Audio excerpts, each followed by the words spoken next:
Turn one, this is amazing. It was clash heads again.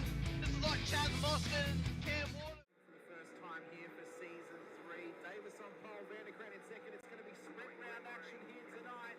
Let's go racing here at Daytona. It was a good start there from Davis in comparison to Vanderkran in behind. Cowan's absolutely bogged it up and already dropped out of the top 3 here as they come down towards turn 1 for the first time. There's biffing and barging between Gallen and Cowan. These guys are still going at it after last season. They survive for this time by though. Through turn 2 and 3 they come. Nice and clean, boys. Keep it up as they come up to... I love riding. It's a real social thing. There's a great bond between riders. Every weekend I look forward to getting out there. It's a freedom like no other. Riding to work is a great way to start the day. Shannons insure all types of road bikes, not just classics. They offer features riders really want. It's why they're one of Australia's leading motorcycle insurance providers. Whatever you ride, Whatever you ride, Whatever you ride, ride with Shannons. Call 134646 for a quote. Through turn 1, it was a horrible start from De Bono, who's absolutely bogged it up and gets eaten alive by Dixon and Gowans as they come on through. Through turn 1 they come, and they all spread out around in towards the first sector of the Silverstone circuit. They look all right at the moment. Okay, there's already been a car spun round. That's Jordan Ferguson offline.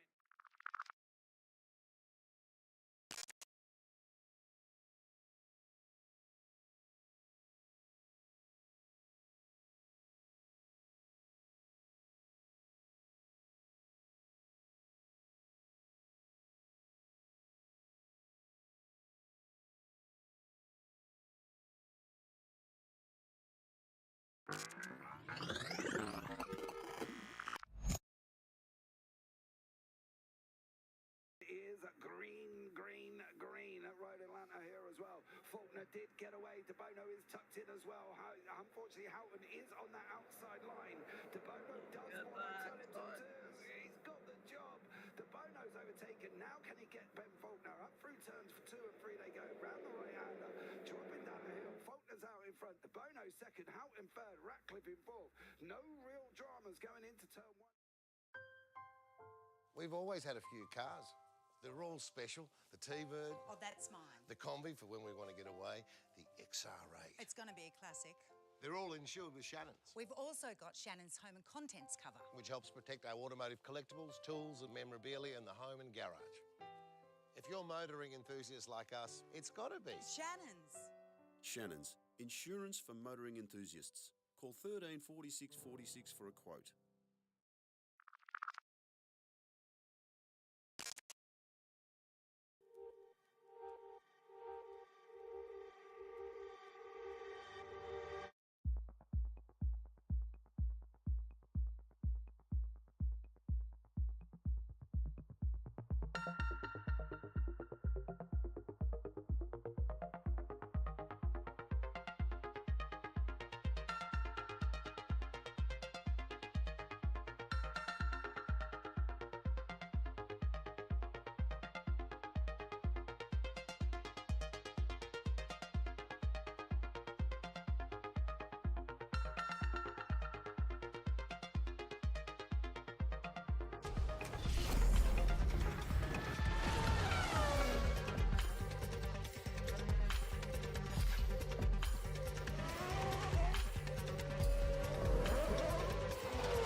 amazing. It was clash heads again.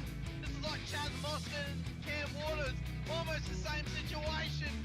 Better contact going down the hill. Sam Noble wants to slip on Dave Coleman now. Sam Noble bottle right now because tell you what, Bruce Tannock and Jamie Dyson just absolutely drove away from us.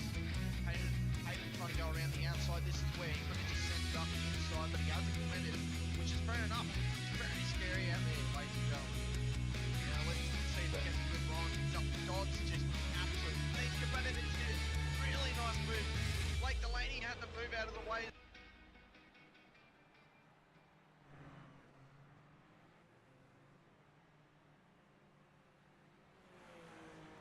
Good evening, good morning, good afternoon, ladies and gentlemen, and welcome back to SRW TV, and welcome in to the Super Formula Championship here on Wednesday nights for SRW as we go racing for 2025 with open wheel extravaganzas all across the world.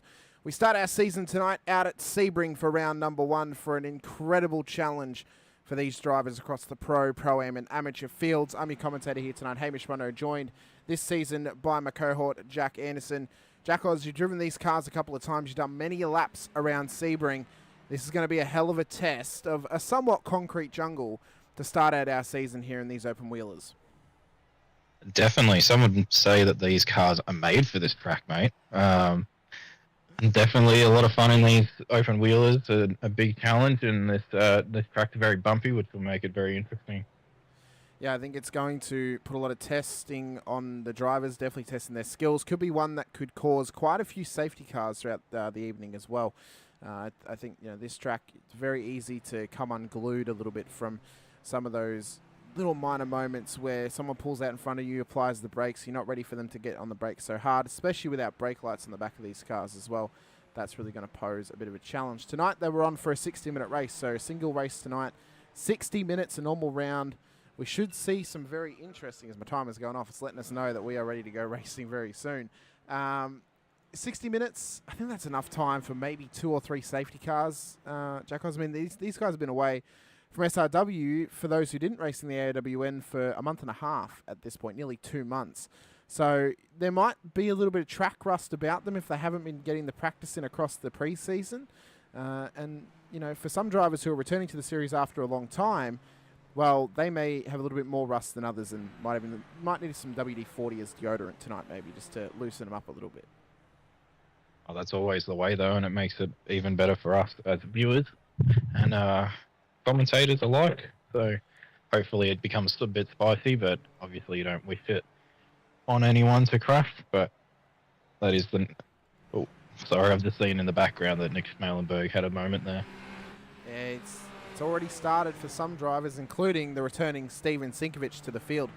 He had a moment with his own teammate in the practice session earlier on. A little bit disgruntled and a little bit of maybe putting the blame across on Mitch for that one. Who knows, though? We'll see.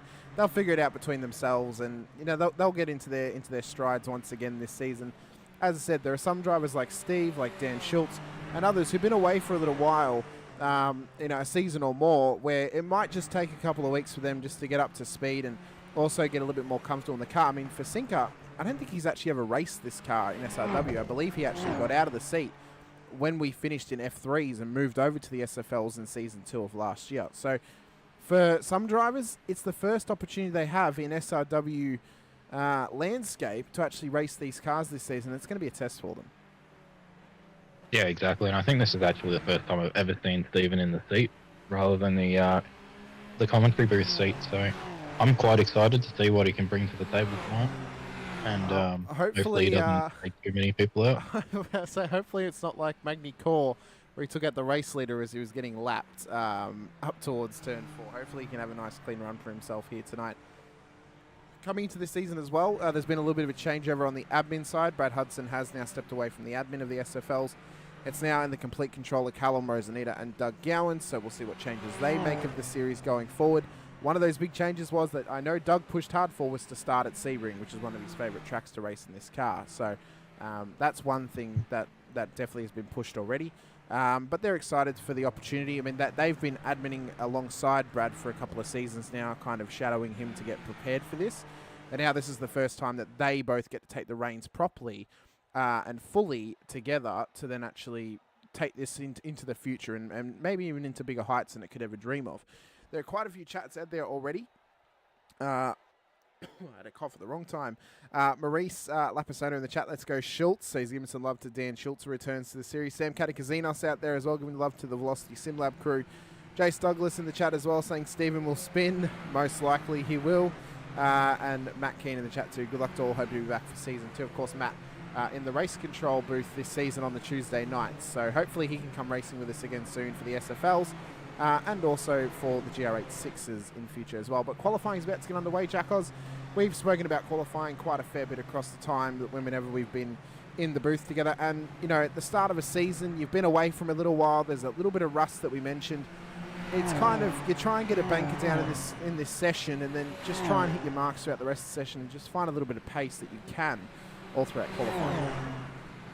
Yeah, I think that's where I went wrong last season, to be honest, because I just went all out the whole time for qualifying in this car. But, and then I would normally start at the back because I couldn't get a proper one in. So the strategy definitely would be to definitely try and put a banker down at least, and then see if you can then go all out. Yeah, I reckon. Yeah, get that banker in, try and go all out as best you can, and then just see what comes of it. The driver cams return this season once again for the SFLs. Andrew Cowan's out there with his camera running for us as well as Nick Martin too. He's out there with his camera running as well, so we keep an eye on him. We've also got Keegan Caldwell out there with his virtual camera, which you've unfortunately had to resize. Oh, it doesn't look too bad resized actually. That worked out quite well, better than I expected. Then we've also got Callum Rosanita too with his virtual cam as well. So these guys will be rocking and rolling tonight with their virtual cameras. And if you are racing in the series and you want to get your virtual camera on, or even just your camera running as well, then follow the Video Ninja link whenever we put it up on the Wednesday night, and get your camera on screen. We'll keep an eye how you're going through the race. We've also got the second screen going once again with Jackos controlling that one, and we've also got one to cut to on both screens throughout this season. That is, if we can find a good driver to sit on, let's maybe go with should we go with Sinker? Let's go with Sinker. He's out on track. We also now have the driver's eye cam as well to go on board with them. We'll have this on both screens this season, just to get a little bit of a feel for how much pressure is under these drivers, and maybe get a little bit more of a personal POV view of some massive accidents which could occur, Jackos, because, well, you were involved in some of them last night in Split 1 of the supercars, but even in Split 2, there was some massive shunts, and to have this sort of view of that crash, it really puts you in the driver's perspective and helps you understand of how intense it actually can be in the seat of the car. Yeah, exactly. Maybe we can get a driver's eye view of when Thinker takes out the safety car like somebody did last night. That would be spectacular. Yeah, poor old Alan Mazzaroli has... We're going to hang some absolute trash on him all season, we will. Poor old Alan Mazzaroli has made himself more famous than you would have ever hoped for crashing into the safety car last night. His brother, though, Jordan Mazzaroli, was an absolute shining star. Took his first 2 wins in SRW in Split 2 of the supercars. If he continues racing like that, he may not be in Split 2 for very long. And with the pace that he had in practice, well, he might not be a Pro-Am for very long in the SFLs as well. He may get boosted up to the pros, depending on how the admins feel. But 3.5 minutes, nearly 4 minutes into qualifying. First laps are about to start coming in. DeBono set a fastest sector, as is Davison, as is Ryan Mueller as well. So these guys look to set the pace early on. And for DeBono, I know he was incredibly dishevelled and incredibly disappointed last season, where it was arguably his best opportunity to win that pro title, and it just did not come about for him, unfortunately. And for no fault of his own either, Jackos. There were 2 races in a row he was taken out by another car. One of them obviously forced to be a drop round, and the other was just a loss of points. And that's what arguably lost him the title. So for DeBono, it's redemption time this season to finally get that, monkey off his back where he couldn't win the title in 2024. Come into 2025 and win it in the first season, and try and do your best in every single race you can, and just avoid those incidents which weren't necessarily his fault last season that cost him the title. Yeah, and unfortunately that's just the way the cookie crumbles sometimes, and you hate to see it happen to somebody. I'm sure we've all experienced it ourselves in a series of some sort. Hamish would have been probably us 2 fighting it out on Forza back in the day, and would have felt that. But no, you hate to see it happen to some people. It sometimes is unavoidable, though. So hopefully he can bounce back and see a strong season from him. Yeah, it's one of those things, isn't it? It doesn't necessarily go your way that season, but he has an opportunity now to finally get it done and finally win the title. He's still, for my money, the best chance of winning the title this season at this stage. He showed some incredible pace last season. He was arguably the best driver in the entire field. He was probably the unluckiest driver in the entire field to not win his title, no matter how good Daniel Byrne was. Dylan De Bono was exceptional, especially across the first 6 rounds, and you have to give him his props for that. So hopefully he can finally get that done this season. As well as a couple of other drivers, including Keegan Caldwell, his teammate who's freshly now gone up into the Pro-Am class after finally winning the AMs last season. So he'll hope to continue to prove himself this season as well as some other drivers out there, including Nick Martin too in the Pro class. Here he is here. Now, if you're wondering what the colours are meaning on the timing tower as well, the gold means that they are in the Pro class, the black means they're Pro-Ams, the silver means they're amateurs, and the maroon colour is who we're focused on at this stage. So that's the colour coding for the timing tower this season. We've got Jordan McDonald joining us in the chat as well, hoping to join the field in the next rounds. Hopefully we can see you out there, Jordan. Morris Lapasena saying, why can't I find this on Sportsbet? We wish we could. That would be great to have some pools going on the SFLs, Jackos. We both love a cheeky punt. Of course, gamble responsibly out there, but it'd be phenomenal if we could get a little bit of an SRW Sportsbet collaboration going. Yeah, just have a cheeky 18-legger on, yeah. Exactly, like what lap the safety car's going to come out, how many we have, stuff like that. I think where each person's going to finish. Exactly. What lap will bring about Sinker's first spin of the season? Warm-up lap. Oh, if we had rolling starts, it would be for sure. Will he stall it on the start? I feel like that's almost a given. That's definitely a $1.10 parlay. At this stage, though, in qualifying, we're just about the halfway point. Danny Davison sits provisional pole, 1 minute 51.80 as Giuliano Sinise pips that as he crosses the line, 151.69 to go fastest now in the session. Dougie Gowans has come back with a vengeance this season, 151.89 in P3. His teammate Dylan De Bono, P4, 152 dead. So he has a little bit, or just under 152, I should say, 151.996. There's a little bit of time to find if he hopes to put this car on pole at some point here this evening. He goes provisional pole, though, with a 51.38, but Davison breaks his heart once again, 151.11 that time by. Mazzaroli proves his pace in the Pro-Am class, 151.56. So he's already proving, is Jordan, that he has some pace out there, Jackos, and is proving to me at least that I don't know if he's going to be a Pro-Am for very long if he's proving this pace and he can match it with quality racecraft. No, definitely not. He proved it last night as well that he has the pace about him, so I wouldn't be surprised if we see him get moved up to Pro class pretty soon. Darren Fahey now slots into the top 6 for DFR, top 5 for the Pro class at this stage. Kaya Filio just on the timing tower this time, P7 on the road, P2 in his class at this stage, Keegan Caldwell P3 for the Pro-Ams. At the moment, Brandon Levin's just gone P14 across the line for Team SRW Motorsports for the AMs. It's currently Josh King in that pole position with Kevin Wakefield and Greg Johnston, your top 3 at this stage. Only 5 of them have set laps thus far. Brent Wassel, Andrew Cow and Nick Schmalenberg yet to set times. Cowie's actually been demoted this season back to the amateurs. So maybe an opportunity for him to win a title next to his name as well. It'd be good to see if he can get that job done. But 9 minutes into the session, Jackos, you're just trying to set some quick laps, but I don't know how much faster they can get. I don't know if they can even get into the 150s at this stage. It might take a perfect lap with a little bit of tow from the car ahead of you to really find that sort of lap time out of this car. As I say that, De Bono has got 2 purples next to his name, as does Danny Davison as well. So is Davison going to find the 150s on this lap? He's currently 151.109. He goes fastest in the final sector. Is it a better lap time for him? It is. It's a 150.77 across the line. De Bono went even slower. Mazzaroli to P2, 151.24. So this guy's got some stuff about him. He's definitely got some pace. And if he's starting on the front, he may even get promoted next week, Jackos, if he stays where he is at the end of the night, because this guy has got something about him. He could be a dark horse for this title race here tonight and this season in the SFLs. Yeah, he's got a bit of a, dare I say, an Ayrton Senna-esque about him, mate, and he can drive anything you put him in. So that's a bit of a controversial and a widespread take, we'll say. All right then, a Verstappen-esque.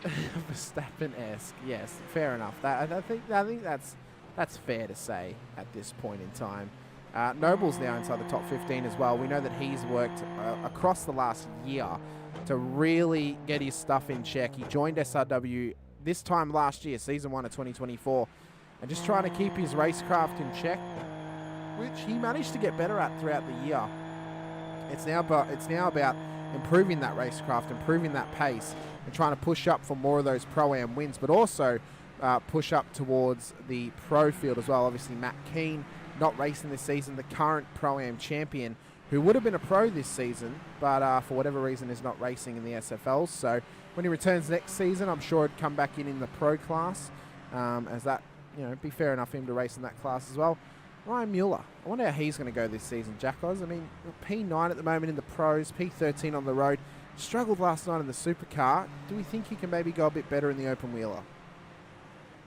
Yeah, he should be going pretty well tonight. He had a bit of a rough run yesterday in race 1, and I believe he got turned in race 1, so he had to have a bit of a fight back, and he did well, all things considering, but I think he should hopefully have a better run tonight and have some fun out there while he does it.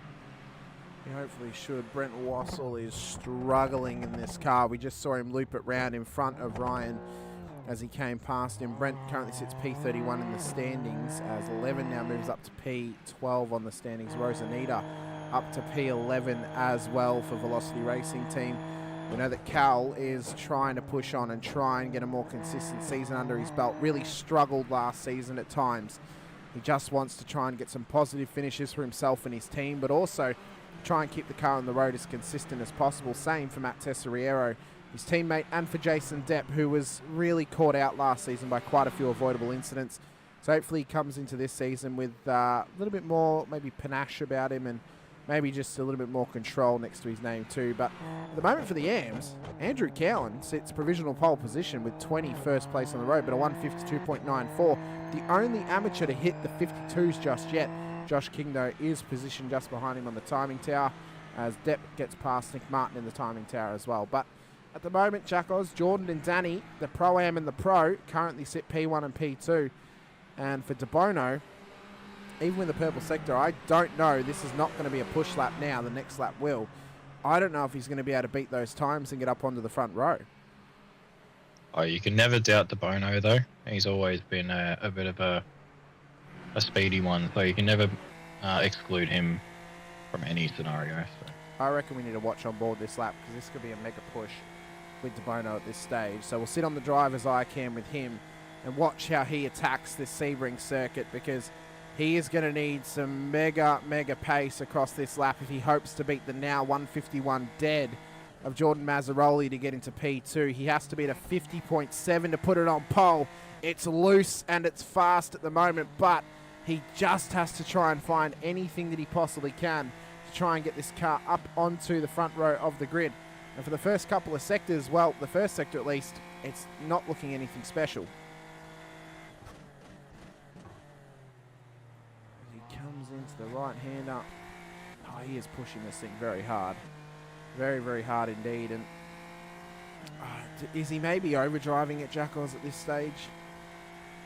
it could be. It's very easy to do in these cars, to overdrive the car just to try and eke out that extra tenth or so, and you end up going a bit slower, and it gets more and more frustrating when you start to drive like that.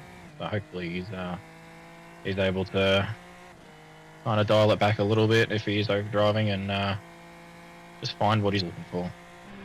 Well, at this stage, he's only got 30 seconds or so left, so this is going to be his last lap in qualifying. He needs to be careful of off-tracks, of course, as well, as he comes down the back straight towards the final couple of corners. It's not looking like anything spectacular for DeBono to head up onto the front row of the grid, but a second row start is still fantastic for him The trouble is now, though, his teammate Doug Gowans has been pipped by Giuliano Sinise, so he would not have the backup of Gowans alongside him on the race start. He'd be starting directly behind De Bono, which doesn't necessarily help him at this stage as he crosses the line. The lap is not going to be any better for him. It was a bad lap as well, over pushed, and unfortunately that's not going to be a front row start for him. For Mazzaroli, though, it doesn't seem anyone's out there that could actually pip his time as Gowans goes P3. So for De Bono, he does have some backup now on that second row with Gowans alongside. For Sinise, well, he'll be absolutely kicking himself that he lost out on that one, as I don't believe this lap is actually going to count towards the timing tower.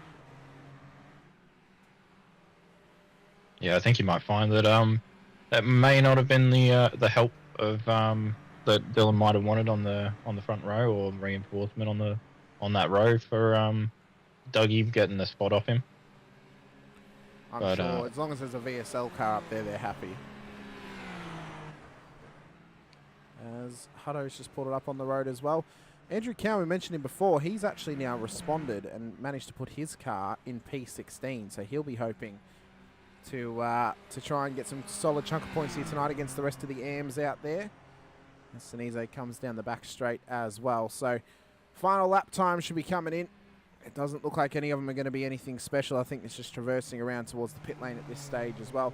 David Gallo in the chat as well. Jordan McDonald saying, I think Giuliano's last name is pronounced as Senase. No, it'd be Sinise. Maybe Senase. Oh, Senase maybe, but it's Senese. So it looks like more like Sinise for me. Mueller though has actually gone faster into P13, so there was another lap out there that needed to be completed. So yeah, Mr. Gallo, great to have you out there. Wish you could be out on the track with us here tonight. Of course, multiple-time SFL champion now. Of course, won the F1 Shadow Series last year and 2 SFL titles next to his name. For my money, the best driver of 2024 in SRW. And a little bit disappointed to not see the Carlins boys out on track this, or at least tonight. I don't know if they're racing this season or not. But I was hopeful that we'd see them for round one and really put the challenge into De Bono and Davison up the front end of town.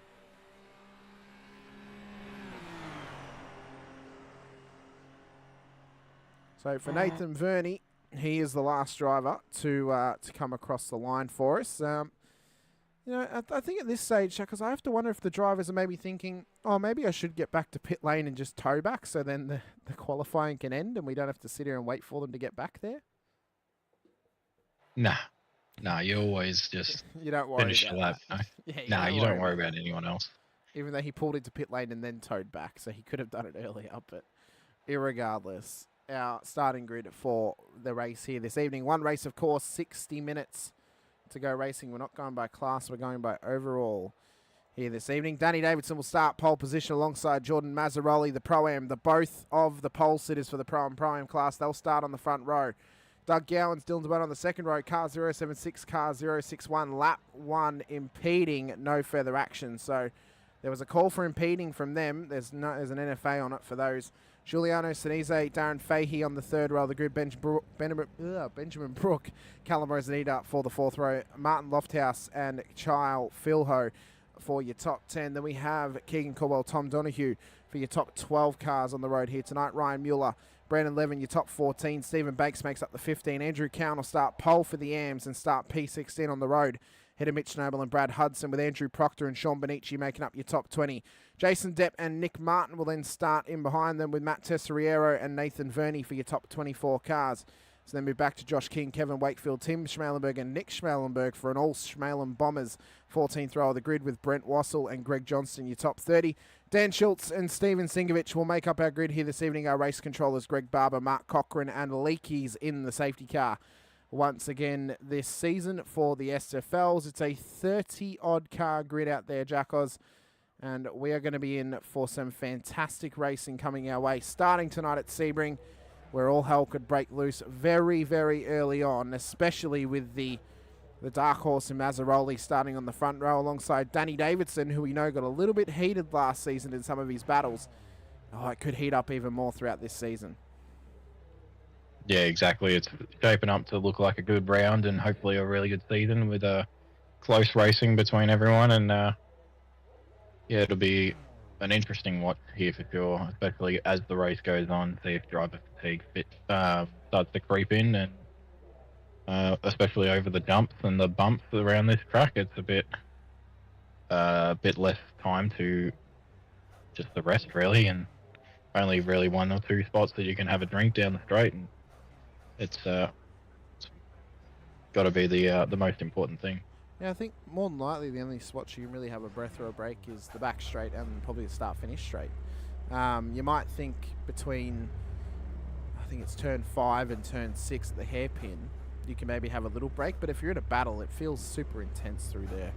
So it doesn't always go your way in that sense. 30 seconds from race control, so the lights will be going up very, very shortly for the drivers out on the grid here at the moment. Davison and Mazzaroli on the front row. Fahey's just gone back to pits. I believe he's back out on track now with us as well. So it won't be too long till we go racing around Sebring for the first race of the season in the SFLs here in SRW. 32 cars on the grid.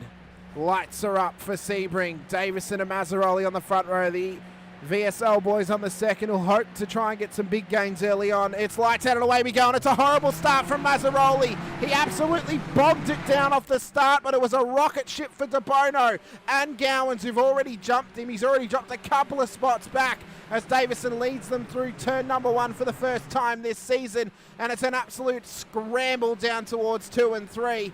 But for Mazzaroli, Jackos, that's got to be heartbreak. The pressure's gotten to him on the front row, and now he's got all the work to do after he's already lost 6 spots in the span of about 3 corners. Yeah, exactly. You go, normally you just essentially drop the clutch in these things and go. So maybe he was getting a bit used to the supercar with a little bit of a lighter application as you go to start. But yeah, not the start you would definitely be looking for. So hopefully he's able to get that behind him and see if he can make his way back up to where he started. Well, now he's got some pressure from Lofthouse on his inside. There he is there.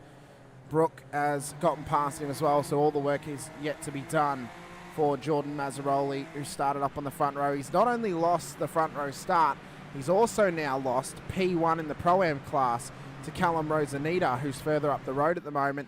As I believe there was a moment there for Martin Lofthouse. That has lost the rear end on it. What in the hell has happened to Martin, who pulls it off the road? That was a weird one. We'll have to see what happened there at the end of the lap, but that was odd. That was quite odd for Martin to lose there. Maybe caught some dirt or something. But for Davison, he's had a very clinical start, Jackos, and very clinical start to the 1 hour that he's going to have on track here tonight as the privateer at the front of the field. Yeah, he just wants to see if he can build a gap and hopefully just chip away at the boys behind him, and hope there's no safety cars. So I'm on board with Stephen Banks, a little battle pack forming up here with Noble and Brendan Levin and Tom Donahoe. Let's have a look here what happened to... Oh, he caught the sand. That's what happened to Lofthouse. Oh my God, the avoiding action. The avoiding action from, I think that was Mueller.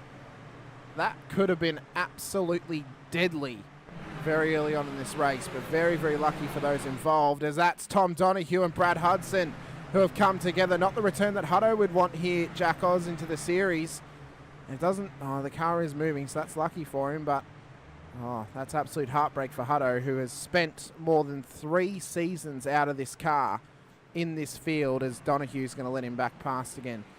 But it's not the start he would have hoped for. The best mover thus far, though, is Brent Wassell. He's up 7 spots. We saw him struggling in qualifying, but he's managed to make up some easy and early spots here, up 7 into P22, as well as Nathan Verney up 6 at this stage. Sean Benici, who you're focused on, up 5, with Kai Filio in a massive moment.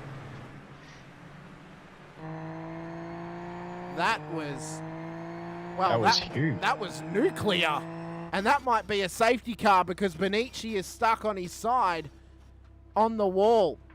That is absolutely huge. A diabolical moment in this race for those drivers, and Kai Filio may have some answering to do. Let's have a look here what's happened. So they had Cowie in behind them. I believe that was Banks up ahead. So, oh, he just got caught with Benici. Oh, that's a big moment. And that could be our very first safety car of the race. If these guys are not allowed to tow back to pits just yet, they're still there. So we may be on for one very early on. I'm hearing the safety car has been deployed. Okay. So the safety car is out there for the first time this season. And for Davison, it's a little bit of a reprieve because he now gets to have a little breath for a couple of laps as the safety car will join the circuit with Leakey at the helm. That was absolutely massive. Absolutely massive. And the heart has to break for some of those drivers like Cowie, who was just in the wrong place, wrong time, leading his class, was on for an absolutely stellar race. And unfortunately for him, he's now at the back of the field as some drivers actually coming into pit lane here nice and early. Schultze, Proctor, Schmalenberg and Donahue in the lane. Could be a nice little strategy play from them as they drive on through. So for those guys, it's a little splash and dash of fuel, maybe just to try and get some sort of an advantage in the strategy play of this race. They're at the back, they might as well. But for Davison, I mean, you can just see that is some absolutely destructive stuff there for these drivers. I mean, you can look at Benici, he's trying to get this thing going, but he just can't. And for Cowie, just having to wait to get going again. It's unfortunate. Absolutely unfortunate for these guys. And, you know, Cowie, you can see him there, he's not happy. He's probably talking the ear off of the drivers in the lounge at the moment whilst he sits there, Jackos. But yeah, he does not look happy. no, he doesn't. He looks absolutely peeved. He's been allowed to tow back to pits, and now it's the long wait for that tow for Andrew Cowan to get back out on track here tonight. But luckily for him, it's early on in this race, and there's still opportunities to get back into this one. There could be another blow-up like that, Jackos, where we see more cars get involved, and you know he has opportunities to get. We're only 5 minutes into it, 6 minutes into it, of a 60-minute race. We're only a tenth of the way through, so there's still time left in this one for those guys to get back into it at least. Sorry, I didn't hear that bit. That's okay. Sam Catakazinis in the chat, I hope the safety car driver has practiced their clenched position for incoming missiles. Well, luckily for Leakey, there's only one Mazzaroli out on track tonight, and it's not the one that hit the safety car yesterday, so he should be... We do have a sinker out there. We do have a sinker out there who has hit he has hit the safety car before, has sinker. So, you know, the Titanic may strike an iceberg, i.e. being the safety car here this evening. Hopefully not, as Hutto also brings it into the lane to get that car fixed too. So some early pit stops in this race. We are nearly 7 minutes into it. The safety car is awaiting to pick up Danny Davidson. It's currently being driven by Greg Leake. Now on the track at the moment, he drove the safety car in the split 1 section of the broadcast last night. Split 2 was driven by Greg Barber. Those guys swapping seats in between the races for that one as well. But yeah, Cowie, absolutely unfortunate. Hart has to go out, teammate. You were on for a really, really great performance. Just wrong place, wrong time, unfortunately, and got caught up in something. That's unfortunate.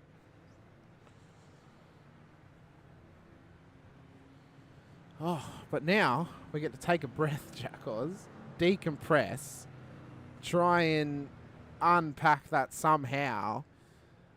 What's the mindset now for some of these drivers at the front of the field? I mean, just settling back in, waiting for this race to go green again. I mean, none of those guys are going to get a wave around, most likely, because they were a part of the incident. But, you know, is it just try and get back out there and do your best, or like try and avoid those negative thought processes of why did this have to happen to me, and then take that with you throughout the whole race? Or do you think it's more important now that they just try and put their head down and see what comes of it, and see if they can at least pull something back out of this race, maybe hope for another safety car fairly shortly as well?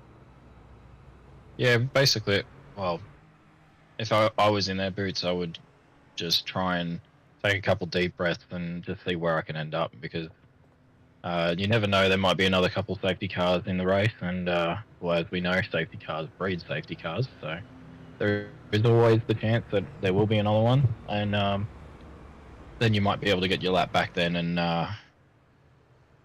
yeah, you just have to stick it out and see where you end up at the end. Now, amazingly, Steven Sinkovic is up 9 positions after starting in last in this race. It's equal for most positions gained, I believe. It is, with a couple of drivers actually, with Greg Johnston, who's also up 9, as well as Nathan Verney, who's also up 9 as well. So all of those guys who have a somewhat of a reputation of getting in an unlucky incident every now and again, those guys, most positions gained thus far. Tim Schmalenberg's up 8. That's a great effort from him thus far as well. Josh King, Dan Schultz on return to the series, they're both up 7 at this stage as well. So there's some big gainers already. The biggest gainer inside the top 10 is actually Brandon Levin, who's up 4 to enter the top 10. The only other driver to enter the top 10 by gaining positions is currently Keegan Caldwell, who's up 3. And for Jordan Mazzaroli, who actually comes into the lane as we've gone green, I mean, that was... And so is Brandon Levin as well. Yeah, that was a very interesting play from those drivers. Definitely caught me off guard a little bit there, but we are under green conditions once again as Davison leads the way. I'm very sorry that we missed the green there, but Mazzaroli and Levin into the pits. Maybe a penalty coming their way, not sure. Maybe this is a scheduled stop. A little bit of a strategy play, but that's an interesting one to pick to come in for a pit stop at this stage when we've just gone green. Would have thought it might have worked out better if they'd actually come in when the safety car was called, but who knows. But for Davison, this has been a great start. For De Bono, he's been gotten past his teammate Gowans into P2. Now looks to chase down Danny Davison as well. Sinise and Fay in your top 5. Roseneder and Caldwell one-on-one for the Pro-Am lead as well throughout this one as Sinise and Fay duke it out in towards the mid part of the circuit. Sinise just staying ahead at this point in time. Further back, there is a massive train starting to form in behind Ryan Mueller and Stephen Banks, the 2 PER cars at the head of this train. There's around about 10 cars in this train at the moment, from Mueller all the way back to Greg Johnston, who's just in behind Wakefield and Lofthouse, as Wakefield's actually going slow at the moment, maybe trying to go back to the brother of his brother-in-law in Mr. Steven Sinkovich. I'm just hearing as well, there is a drive-through penalty for, I didn't quite catch the number, but there is a drive-through for a car. There's a car off in the background there. Yeah, that's Andrew Proctor of SLM. Of course, his teammate Matt Keane won the title last season in the Pro-Am class, so Proctor running solo here tonight. It might be Kaya Filho if they've determined that he was at fault for that incident earlier on that caused the safety car. I'm not sure. But Donohue's duking it out with Dan Schultz at the moment through the final corner. We'll see if anyone comes into the lane. It's Nick Schmalenberg, so that must be the one with the drive-through penalty at this stage of the race for JWM Motorsport. His teammate Brad Hudson currently down 6 spots into P24 as well. But the battle's further up. They're starting to heat up a little bit now for Roseneder, who's trying to run away from Caldwell. He's being put under pressure by the pro, Ben Brook.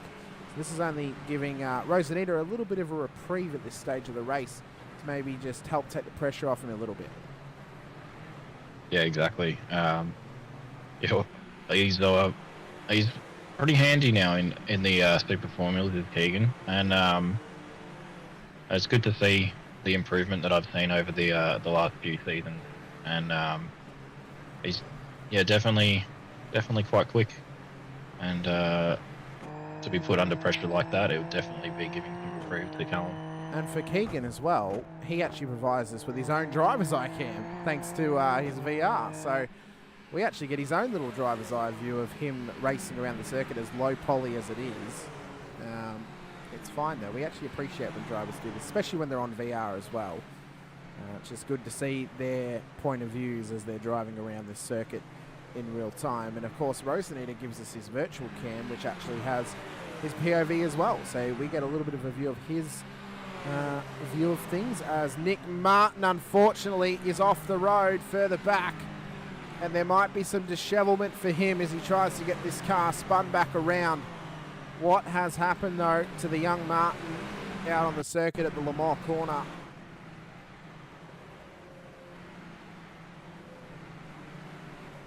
Oh, he just clipped that curb. Very easy to do, isn't it? Very easy. Very close from some of the cars passing him. Yeah. Very lucky not to hit him. Very, very lucky indeed. He got it back going again, which is good for him. Didn't hit the wall. as Brandon Levin as well, who I think's actually been involved in something too, Jackos. That was Mazzaroli getting past Levin. So that was when he was already spun round. So what's happened to Brandon? Oh, I was about to mention as well, no one's hit the curb of death yet. Please don't tell me that Brandon was the first one. He was the first to hit the curbs of death. Very lucky they're not to hit the wall and get it going again, but already catching a driver out there in Brandon Levin. But there are battles here, there, or everywhere throughout this field, including this one with Josh King, Nathan Verney, Martin Lofthouse as well, as Verney just cut some grass there, Jack Oz. He might need to find some Jim's Mowing sponsorship for that car. That might come in handy. Just add a couple of blades to the underneath, and then just help the groundskeeper out a little bit. You know, cut some of the grass while you're traversing. Do him a little favour. As Roseneder is now under pressure from Caldwell once again. So Caldwell's now been released from Brook as DeBono's gone round at the curb of death. So DeBono's gone round, holds the brakes, has to wait for the cars to come past before he returns to the circuit. Absolute heartbreak for him, not the start to the season that he would want. What has happened to him down here? It looks like a similar scenario to Brandon Levin, and it's almost a mirror image of Brandon Levin's result as well. Gowan's having to take evasive action. That was great movements from him and good awareness from DeBono as well to hold the brakes when he returned to circuit, but oh my God, this could have ended absolutely horribly for another driver out there if they'd come across him at the wrong time.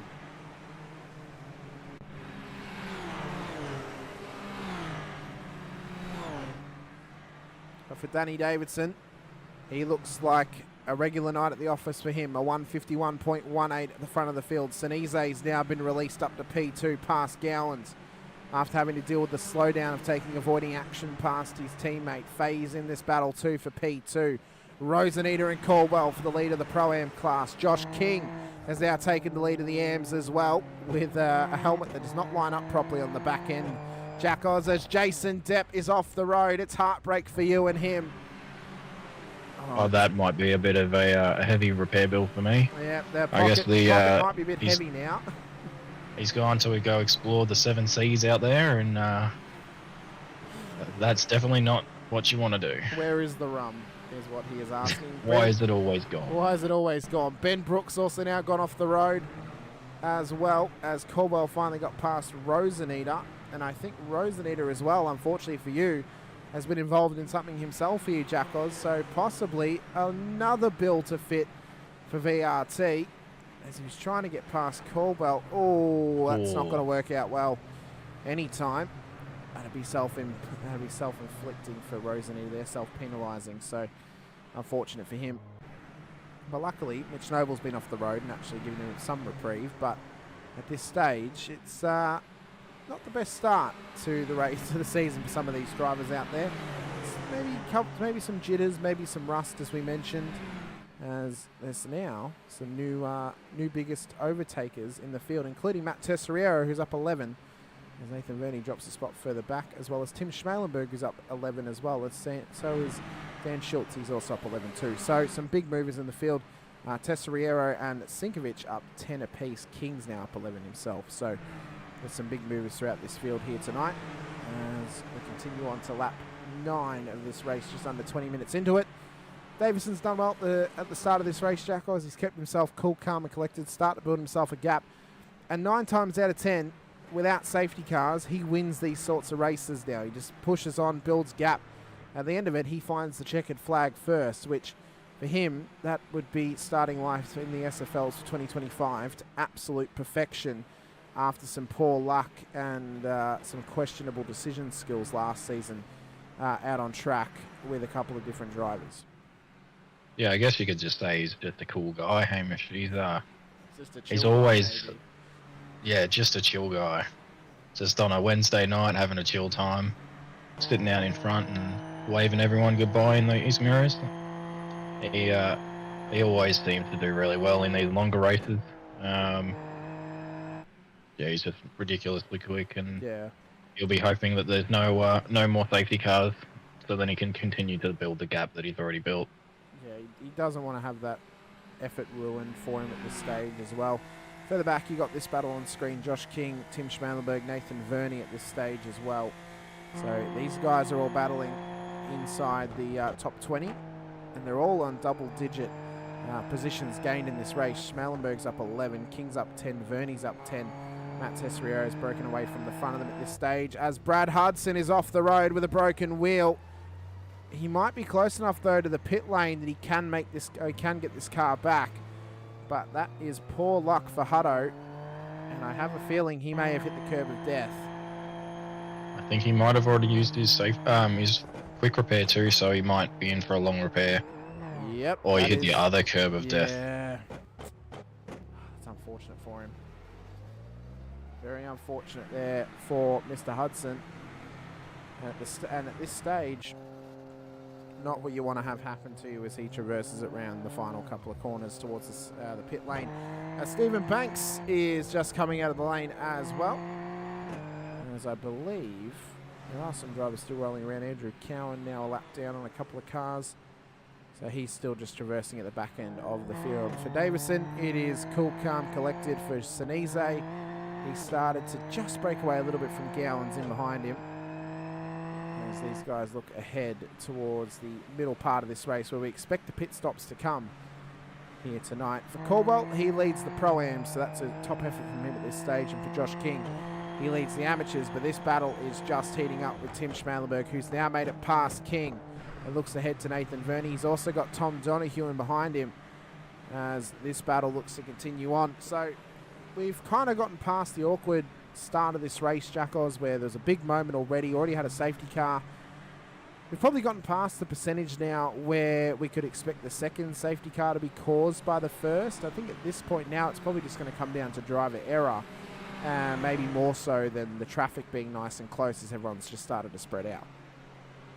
Yeah, everyone seems to just be getting into their rhythm now, and you see that the gaps start to spread out a little bit, and everyone just kind of cools their heads a bit as well as the race goes on. And yeah, it just seems to be kind of calming down. As we've had, is that a Stinkovich spin? That's a Spinovich moment right there. It took him 20 minutes to have his first spin in this race.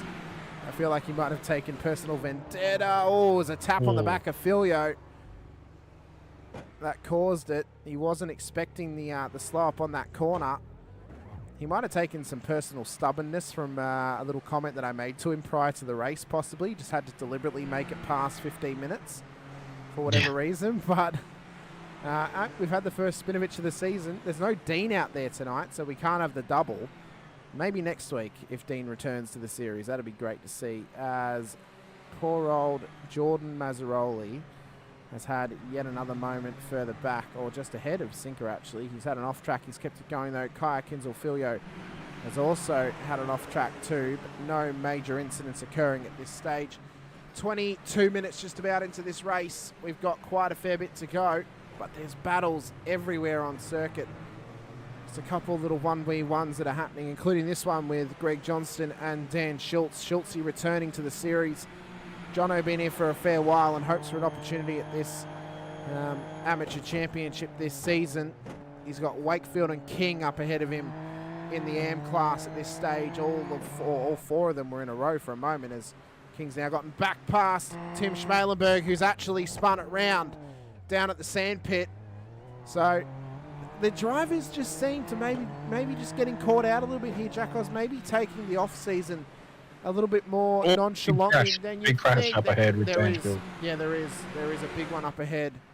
Where is it? There he is. Oh, wait, who was it? Daniel Schultz and Johnston, I believe. It seems they're still going. They are still going. I've seen no off tracks. There was a little bit of a prep up. I'll see if I can get it on my screen. Okay, let me see if you can find it, and you tell me when you found it, and we'll bring it up. Right. For Mitch Noble, he's also now coming to pit lane, but this battle pack is heating up. There's about 4 or 5 cars involved in this one as Wakefield leads them away.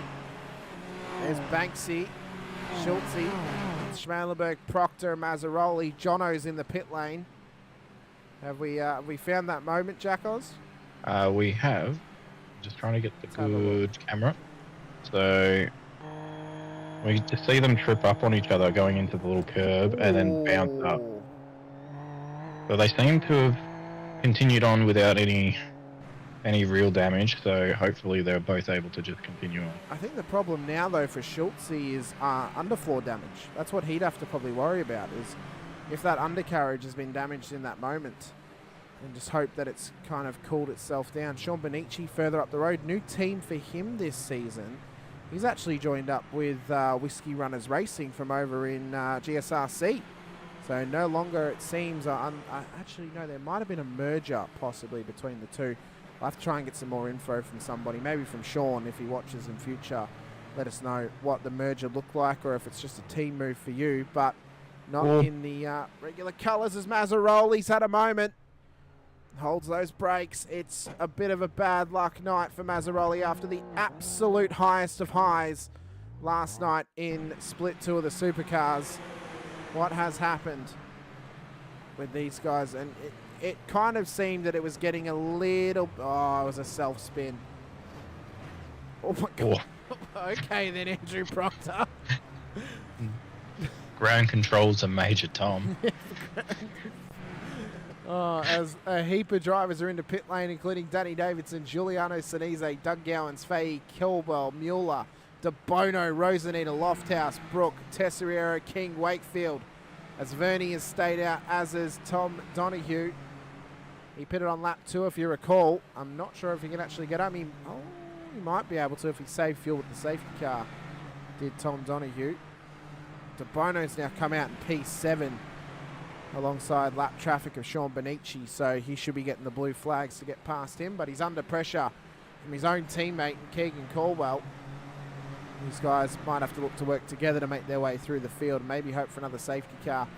We're only a quarter, not even a third of the way into this race, Jackals, only about a quarter into it. So we've still got so much more racing to go here tonight in the SFL. So many more opportunities for safety cars to get called. I think we've only got one non-finisher at this stage. That's Brent Wassell, who is out of this session, it seems, and hasn't been out there since lap 7 when he came into pit lane.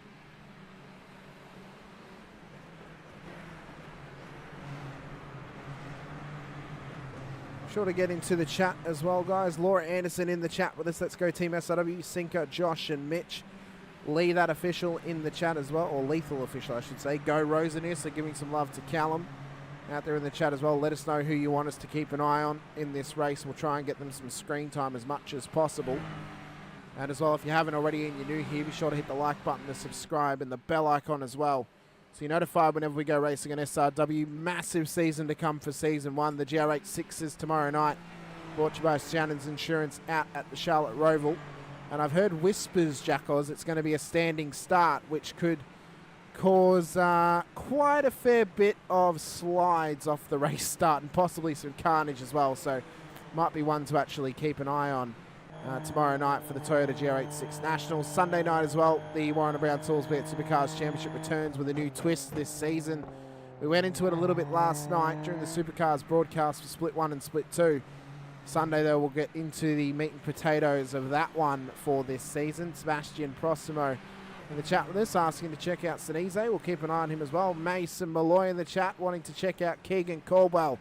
So we'll keep an eye on these guys throughout the race. But does it give you a bit of a tingle in your loins this season, Jack Oz, for the new format for Sunday Supercars of running a similar style to Scopson Pro Series, where it's every couple of weeks that we're racing? There's a little bit of a break in between every now and again to allow drivers to race in other series, so they're not missing out on any of their racing experience. It does, and I think it's a good way to go, because then you obviously, if you get the some of the guys that are just going to focus on SRW, you get an extra week or so to essentially hone your skill at the track and make your own setup and tweak it to perfection, so then you get another upper hand on the rest of the field. And yeah, just it's a lot nicer to have that little extra time to be more prepared. So it's good in that sense, and then obviously it gives you a chance to go and race in other things as well, so you're not locked down just to every single Sunday, the one series. So yeah, and of course, like it's running across Season 1 and 2.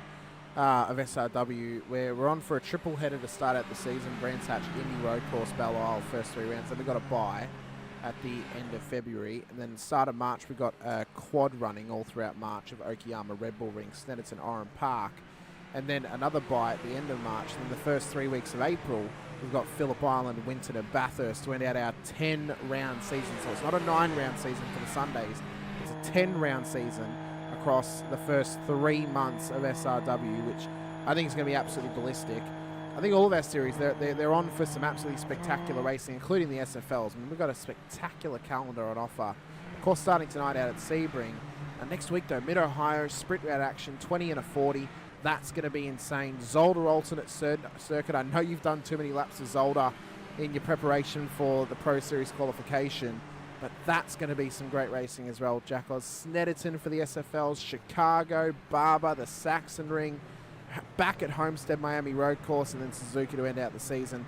This is going to be a great January, February, March for the SFLs, and some great open wheel racing as well. I think that there's some really, really good tracks in there that's going to lend itself well to some really nice close wheel-to-wheel racing for these open wheel drivers, as Mazzaroli and King are battling it out further back in the field. Yeah, 100%. It's good to see the track choice this season. It's going to be interesting. There's a lot of nice tracks there that kind of really suit the Super Formula. So I'm really keen to see what action comes of it. I'm probably most excited for the Saxon Ring. It was a track that I wanted for a long time on iRacing. I have never had an opportunity to call a race there on iRacing just yet, so I'm very excited for that first time to be in the SFLs, because I think it's really going to open up some great racing. So there's a car off the side of the road. Lofthouse is requesting a tow. Yeah, that is Mr. Lofthouse. That is missing its front. It is indeed. So this may be yet another safety car for us as well. We got Hutto in the chat. Khan, JWM, Go, Lofty, Tim and Nick. Unfortunately, though, for Lofty, well, he's going to need to be lofted onto the back of a tow truck, as he's been allowed to tow back to pits from race control. So no safety car just yet. He has been allowed to go back to pits. Unfortunately for Hutto, he's out of this race. We saw him have that crash earlier. That is now a second JWM car having to get back to pits with major damage on the front end. Not a good builder fit for whoever is owning that team, Jackos, I would say. No, definitely not. I'm sure these cars are not cheap to fix, so I would not want to have to fit the bill for that one. I'm probably going to have to fit a big enough bill just for the pirate himself. You'll need a pirate ship's worth, I would say. Just a chest. Need a big old beauty. You just need some buried treasure. As Jordan Mazzaroli brings the car into pit lane, Cowie's been in there as well. At the moment, he's now returning back to the circuit. So we're in the swing of pit stop strategies as Mazzaroli comes out just ahead of Cowie. Lets him go. He knows that he's a lap down on Jordan. Does not want to hold him up on the exit. For Davison, this has been cool, calm and collected in the first half an hour of this race as well. Unfortunately, Stephen, Hutto used his fast repair earlier in the race and then put his car in the wall at the curb of death, and that took him out of this one. So it's unfortunate there for my former co-commentator here on the Wednesday nights, who returned to the series this season. But I'm excited to see how Hutto does this season back in the car. We know he's been away from the series for at least 2 or 3 seasons now, Jackos, so maybe give him some leeway and he can have a couple of weeks to, you know, loosen the screws and just kind of lube himself up a bit and get that rust off him, and then punch on for 7 or so rounds towards the end of the season. Yeah, exactly. It takes a little bit to get back to get used to it again after obviously sitting in the broadcasting seat for so long. You do get a bit of rust form up on you, as I'm sure you're more than aware of. So I'm sure over the next couple of rounds you'll start to be his former self and start showing his speed. Sure he will. Nick Martin in a battle at the moment with Josh King further back in the field as well. Of course, we got our we've got our driver cam up of Nick Martin, who's just lost the spot to King. I know in the chat, win it or bin it mentality wasn't winning, so put it into the wall. I suppose that's what happens when you return after so long out of the car. And for Martin, well, he just hopes to try and move his way back up the field. He's up 8 spots, though, so he's on a net gain at this stage. He had an unfortunate spin earlier in the race, Jackals, that cost him some positions. But he took the pit stop on lap 12. He's looking ahead now in this, or lap 7, sorry. He's looking ahead now in this race, but I feel for those tyres, which could be quite used up by the checkered flag running, which may cost him later on. So maybe just conserving the rubber a little bit and thinking about, I need to be able to attack later on in this race and try and hold my position inside the top 15. No, you don't need rubber, mate. Just go all out. We'll just raw dog the rest of the race. That's exactly what Nick's going to do. Yeah. Just on no grip. Just finish on rims. That's what McQueen would do. I just need gas, no tyres. As Ryan Mueller has got a fast approaching Callum Rosanita just in behind him. Cal's doing well. P2 on the road at the moment for the Pro-Ams inside of the top 10. Back where he started this race in P8. He's got Keegan Caldwell up the road from him. And unfortunately for Andrew Cowan, he's had another moment at this one. He's already used the fast repair, so this might be race done and dusted for Cowie. If he can't get it going, he can. But it looks like it possibly could have been a self-inflicted spin for the PSR driver.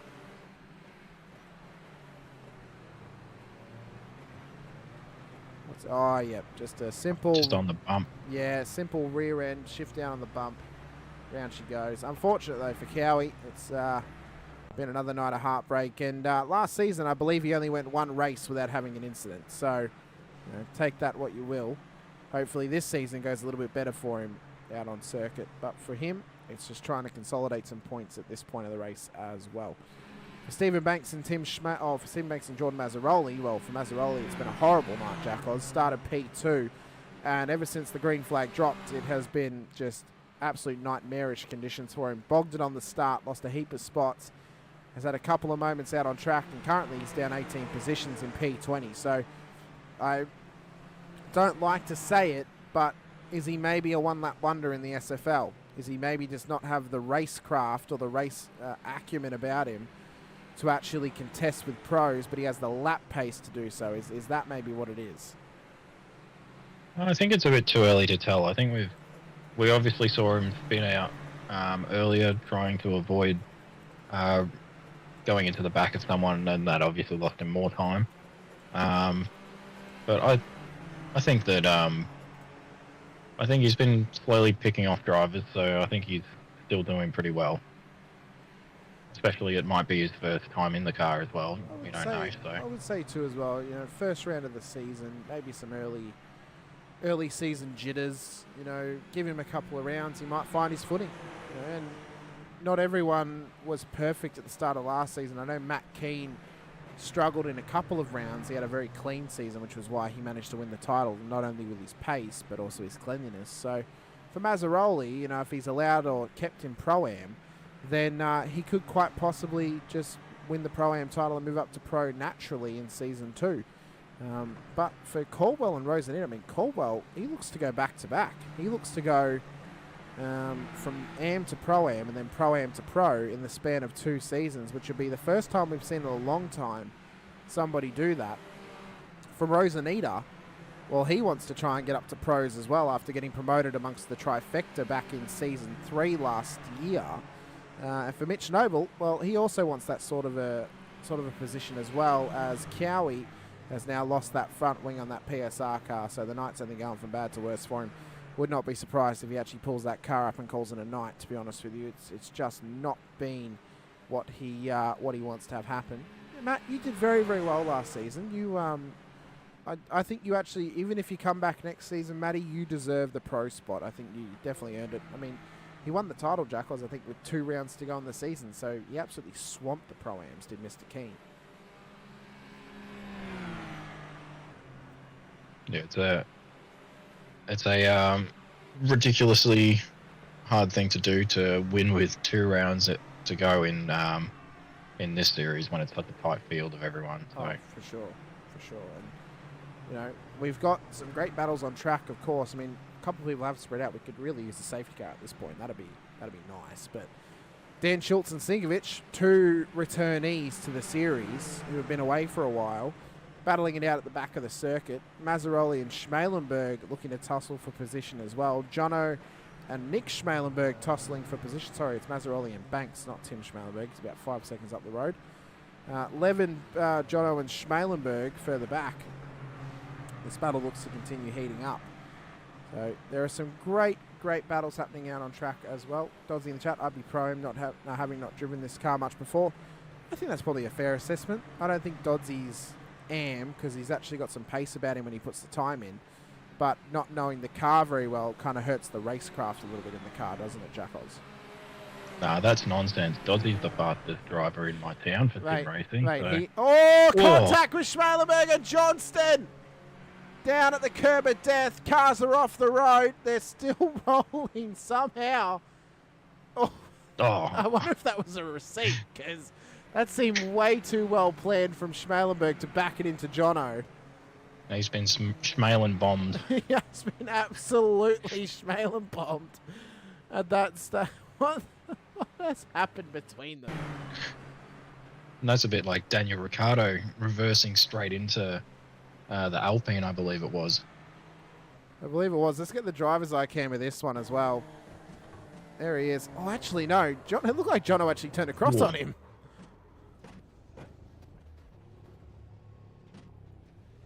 I don't think it would have been Jono's MO, because he's normally a very clean driver and doesn't normally mean to get any contact with people. We'll leave it up to race control to determine as Davison and Sinise come past to start lap 21 of this race.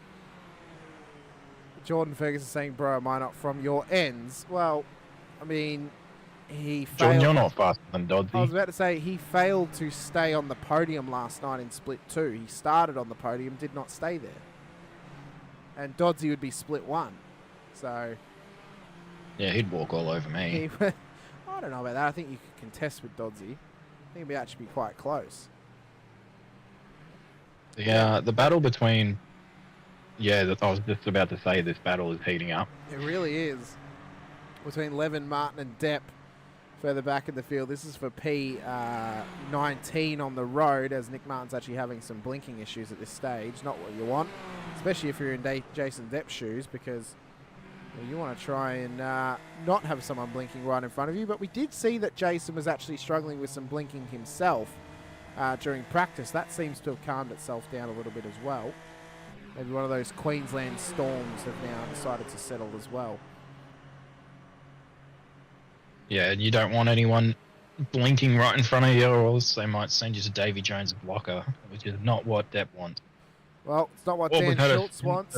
Yeah, that's he's beached on the curb too, by the looks of it. So this could be a tow, and this could be a safety car, because that's a very dangerous position for Dan Schultz in the PSR machine. Oh, clip that curb, and she is stuck. Yep, that thing is not going anywhere. That's ridiculously unlucky. These things are a bit like a wakeboard underneath, so you get that wedge and you can just see the wheels are kind of hanging up in the air. Yeah, it's not going anywhere. We'll see if the safety car's called or if he's allowed to tow back to pit lane. Barbs is over the radio. Has he said the safety car's coming out or what? Safety car has been deployed. Not surprised. It is a very dangerous position, but probably came at the best time, because now we get the entire field back up and running again, nice and close. We get some wave rounds happening. Ryan Mueller stayed out. Oh, interesting. Is he maybe going... well, he pitted on lap 12, so he might be going... he took a longer stop as well, so he might be going for the one stop. Caldwell, Rosenedam, Noble, Brook have all come in. So the top 6 are all still out on track. Proctor's in. Does in the chat saying, to be fair, Jack Hamish is correct. Yes, I'm quick and I put the time in, but Gen 3 has been a struggle so far. Maybe you need to buy a clock, Doddsy, so you get some more time on your hands. I would say one thing that Doddsy is definitely better at, Jack Oz, is giving himself a black belt as a backyard martial artist. Okay, then. I've had confirmation he's self-taught, apparently. He's also the master of the grunt face whilst he's on camera with us. We love to see it on the Sundays. It's phenomenal. Oh, I can't wait to see that. It was on we had it last season. It was phenomenal. Absolutely phenomenal. But for Davison, all that work that he had done, 5.3 seconds on Sinise, now goes like the Thanos snap into thin air. That's all of a sudden going to be only a couple of tenths Is he going to come into the lane? He is. So, double stop for majority of these drivers. Is anyone going to risk the one-stop strategy to home as they enter pit lane? Davison's in. So we actually might have a couple more laps under the safety car now because this has now completely shuffled the field. Zenise Gowan's in, Faye's in. Does De Bono come in or does he stay out and risk it for the biscuit? No, he comes in as well. What about Ryan Mueller? He took a slightly longer stop last time by. It was a 6.18 stop, but he came in for the first time in this race. Donahue had a long stop, actually. It was a 17.13, so he must have taken tyres last time in the pits. Mueller's in. So where's Caldwell? As Davison and Sinise have come back out, so they're back out at the front of the field. Caldwell's a bit far back. I don't know how many positions he's going to be able to gain off of this. Could Tom Donahue be a little bit of a dark horse now, Jack Oz? He took tyres, so they're not going to be as worn as the other drivers out there, but they are already around about 7 laps old. You'd like to think so, but at the same time, if everyone's coming in for a stop for fuel, you would take tyres anyway, so everyone else might be at a bit more of an advantage when they come out now, so I actually not sure. think he is quick. I actually think Davison probably had enough gap to take some tyres over Sinise. Yes, he probably would have given up maybe the lead, but he would have been right on him with fresh rubber on this car. Could that be a misplay from him? I don't know how long it actually takes. I can't remember off the top of my head how long it takes to take tyres, because I think you can do them at the same time with fueling. Well, I'm pretty sure that's 17 seconds. I think it's about 10 seconds for tyres in this car. Because I know that Donahue, I think, actually took tyres because he would have taken the 7-second stop. Yeah, 17 seconds. Unless he fixed the car, I'm not sure, but it's wild. One thing we need to keep an eye on too is actually the incident points of some drivers. Caldwell is currently on 15 off tracks. So 2 more and he's going to have a drive-through. 1 4X, he's going to have a drive-through. Rosanita's on 10. Brooks on 10. Mazzaroli's on 14. Banks is on 13. Depp's on 11. So there's some big numbers all throughout the off tracks of this field. So, you know, can't take tyres this race. Oh, you can't? Okay, I didn't know that. That's my fault. I should have checked the sub-regs, if that was right. Okay, no tyre changes. What's happened? Please don't tell me it's kicked me out of the session. No, I think you're still going. Okay. Because you can still see Barb. There we are. It's just a big old blink. That's fine. Okay, no tyre changes. That's all right. No worries, Ryan. Wait, why is Ryan in the chat with it? Oh, he's on his phone.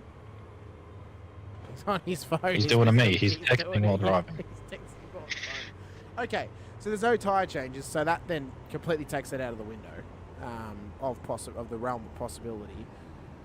So then that means that Tom's actually fixed his car, but he's on a net gain in this race. He's up 3 spots after being at the back of the field earlier on. So for Donahue, he could be on for quite a positive result. For Caldwell, the problem now is actually limiting those off tracks and those incident points, because SDK's claiming he's on 15. Are you able to actually check what his actual off track number is, Jack?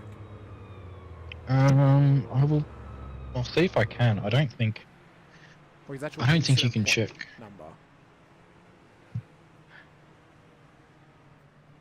That is not right. Don't text and drive. Yeah, don't do that, kids. Gamble responsibly and don't text and drive. I can't see. That's okay. I can't see That's incident points. Normally, because it's off tracks, it doesn't count actual incident points, but he hasn't had a drive through. So I'd say his 15 are either all off tracks or maybe a couple of 1Xs from light taps. So for Caldwell, he has to keep this thing on the tarmac. He cannot afford to get a drive through. Same for Rosanita. Same for Mazzaroli, same for Banks, same for Depp, same for Sinkovic. So all of those guys now need to try and keep it clean, as Proctor has just had to slow down. Yeah. It says that he's crashed. Yeah, he would have parked it, so he probably would have stopped to a dead standstill, and it's claimed he's crashed. It does that. It's a bit rude sometimes. A bit finicky. Ooh, that was very close. In the line there. that almost looked like they did collide, but hopefully not. You never wish that on anyone. So waiver rounds now underway. We are just under 10 minutes to go. So this race is now going to turn into a 10-minute sprint to the checkered flag, Jack Oz. What's the mindset like? What are you thinking? If you're in Davison's position, you've had a big lead. Is it just head down, try and do what you were doing all race and build the gap back up again? And for Sinise, are you going maximum pressure and trying to push the back end of Davison's car? Yeah, for Davison, you just want to keep doing more of the same, and you'd want to eke out that gap ever so slightly each lap that you have remaining. And for Sinise, you'd be doing what we do for ovals.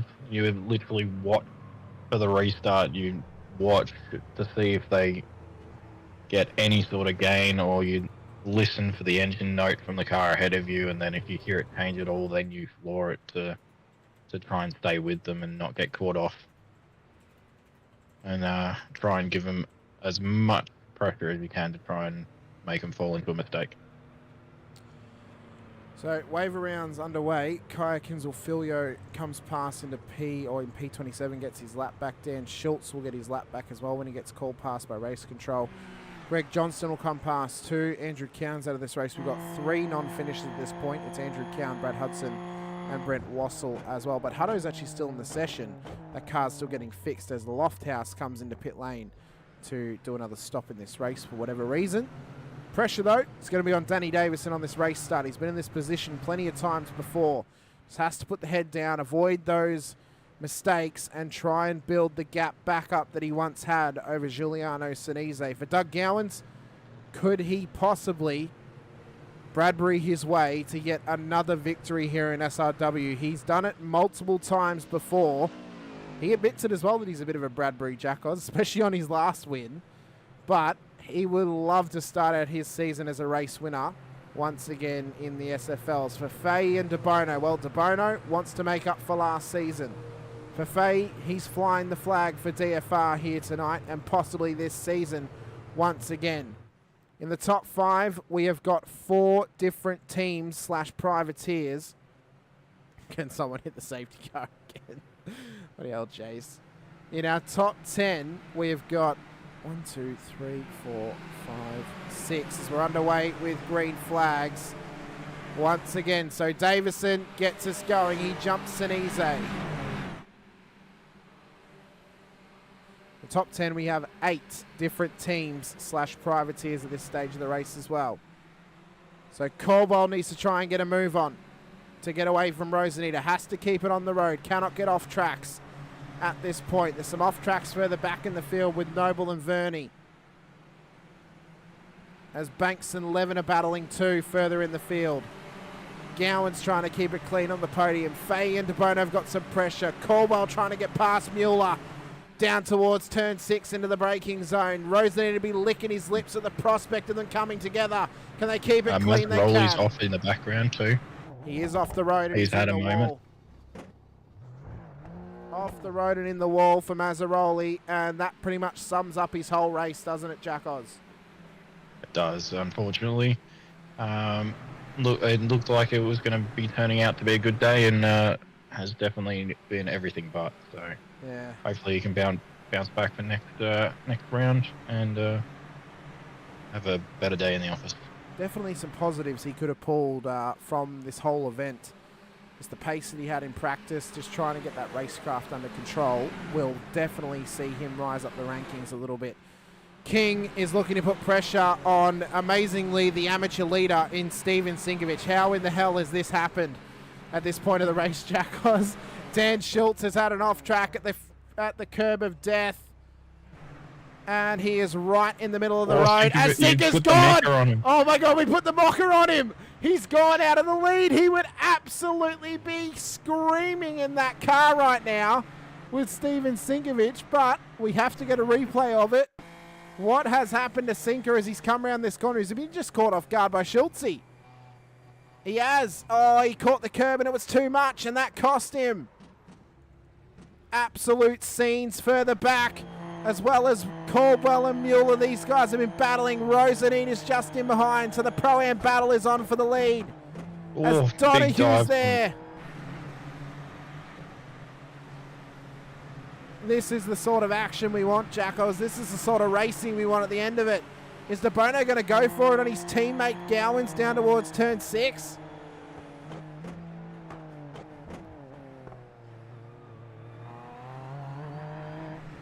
Does not want to just yet. Roseneder and Caldwell. Big pressure on Caldwell at the moment. He's on 17 off tracks apparently. I'm not sure if he has a drive-through or an iRacing black flag. But as Mazzaroli is towing as well. Okay, so Mazzaroli's out. So that's unfortunate for him. 6 minutes to go. Pressure is on for a lot of this field. Pressure is on for race wins for the Pro, Pro-Am and Amateur class. Amateurs now being led by Nick Schmalenberg. Josh King still in P2, Wakefield P3. What a result that would be for Wakefield, who wanted to win that amateur title so bad last season, but just missed out in the end to Keegan Caldwell. For the Pro-Ams, Caldwell and Roseneder, it's a 1v1 at the front of the field. If they come together, Noble's going to sneak on through to take that win here tonight as well. For the Pros, well, Davison started to build some gap as Gowans and De Bono are trying to get the job done on Sinise round the outside of the final corner. Not quite close enough. Could not get the run round there, maybe for the inside line. Not quite there though for this one, but Gowans has got the run. Can he do it on the outside at turn 1 here, Jackos? This is going to be a mega send. It's going to take some big balls for him to do it as well. Oh, he's got him. What a move from Doug Gowans. De Bono. Oh my God, he nearly got caught out by his own teammate. That nearly cost him. Yeah, you wouldn't be, I wouldn't imagine that the Navy would be very... Oh, gone! Heartbreak for Roseneder and VRT fans out there, including you, Jackos. Commiserations. What has happened to Cal Roseneder though, and why has he gone round? So that was up at turn 1, caught some sand. And then this was further around, down towards turn 5, 6. Oh, he caught the curb and that's what did him in. It's unfortunate. Very easy to do though. Very, very easy to do. But that's now giving Caldwell a lifeline at this point, who's just trying to keep those off tracks in check. Davison, P1 on the road, plenty of gap further back. Sinise's getting taken to the absolute clinic by Faye. Trying to get the job done on him as he maybe burnt the tyres out a little bit too much, trying to defend the position to Gowans and De Bono earlier in the lap. It's 3.5 minutes to go. It's absolute crunch time now, Jackos. 2 laps left when Davison crosses the line. And for Gowans and De Bono, well, it's actually not looked like such a bad night for them in the end, even though De Bono did have the spin earlier on, as Caldwell and Mueller are battling in towards the final corner. For Gowans and De Bono, this is actually a net gain for them. They're both up 1 spot onto the podium. Ooh, that's getting super close on the straight there. As Donohue's had to come into the pits. I want to point out as well, Kevin Wakefield could be on for his maiden class win here tonight. He's now up to the lead of the amateurs. In P17, it'll be P16 when he gets past Tom Donohue in the pit lane. This could be an immense night for Kevin Wakefield. Be the first time he gets a class win on the road in the SFLs. This could be absolutely astonishing for him. As in the background, I believe that was Stephen Banks running it wide, possibly Schmalenberg. Matt Jarrett in the chat, hey guys, what a messy race. Looks like no one has done off-season work, lol. I don't think so. I don't think a lot of the field has done some off-season practice, Jackals, by the looks of it. Yeah, not really. I know that a couple of our boys have tried to organise some sessions. I'm not sure if it's actually gone ahead, but because we're obviously missing the one-handed bandit tonight, and he's off at the speedway, so I know that he normally would practice with the boys, but I'm not sure if they've actually been able to get a session together. So. Well, not only are we without the one-handed bandit, we don't have Jordan out there, we don't have Johnny out there, we don't have Kyle out there. So, you know, it's the lone wolves, the trifecta of Roseneder, Tesoriero and Depp representing VRT in this race. It'd be great to have Matt Gerard back in the field at some point, as well as Sam Katakazinas. Great to have them out there supporting VSL as well for DeBono, Gowans and Caldwell at the front of the field. For Davison, though, he's got 1 lap left to run. 1 more lap. Started on pole. He has led nearly every single lap of this race. And right now, it has been a clinical performance from the privateer, who looks to take another win next to his name and start his season off on an absolute tear with the first win of 2025 next to his name. This would be a phenomenal way for him to start off his championship hunt. Yeah, there's no better way to start the season. Hopefully, well, he'll be hoping that he can carry this form all the way through the rest of the season and have pretty much a walk in the park to the win. But obviously there's going to be a lot more battles out there for the rest of the season, and yeah, hopefully we see, as you said, the Carlin boys and maybe Gerard and Katakazinas come back, and we have a bit of competition up the front. And well, you know, it'd be great to get Phil Vella back, Jay Dixon, Gallo, Byrne, Gerard, Katakazinas, you know, maybe even a wild return from Michael Cuttajar. Maybe that's on the cards as well. We'd love to have Michael back in the field. You know, maybe even some crossover too, as I'm having some freezing in the session. Matt's also requested a tow for Tessiero. I have been kicked out of the session. Oh, lovely. Yep. So that's just kicked me out of the session on the final lap. Well, if you want to go to my screen, we will. Just give me a second. I'm just going to quickly load up. Yeah, we can do that. We'll just quickly go to this. Very sorry about that, ladies and gentlemen, that's happened. That's not what we want. But we have got the other screen, luckily, as Danny's coming around the final corner. We do apologise for that happening. It lasted all race, as if it had to happen on the last lap. As Danny Davison comes across the line, takes the win for the first round of the season. Doug Gowans, Dylan DeBono, P2 and P3. Darren Fahey and Giuliano Sinise, top 5. Keegan Caldwell takes the win for the Pro-Ams as well.